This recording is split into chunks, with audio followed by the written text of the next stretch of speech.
ఒక తండ్రి చనిపోయే ముందర కొడుకుని పిలిచి, ఈ గడియారం 200 సంవత్సరాల క్రితం మీ ముత్తాత వాడింది.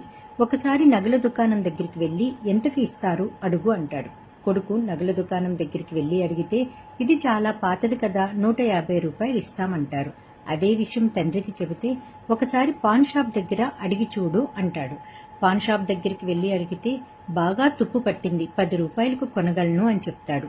ఈసారి తండ్రి కొడుకుతో మ్యూజియం దగ్గరికి వెళ్లి అడిగి చూడు అంటాడు. మ్యూజియం దగ్గర వారు అది చూసి, ఇది చాలా పురాతనమైనది మరియు అత్యంత అరుదైనది, 5 లక్షలు ఇవ్వగలం అంటారు. అప్పుడు తండ్రి కొడుకుతో, ఈ ప్రపంచం చాలా వైవిధ్యమైనది, నీకు ఎక్కడ విలువ ఉండదో అక్కడ ఉండకు, అలా అని వారి మీద కోపం వద్దు. విలువ తెలియని వారితో వాదించినా ప్రయోజనం ఉండదు. నీకు తగిన విలువ దొరికిన చోట ఉండు.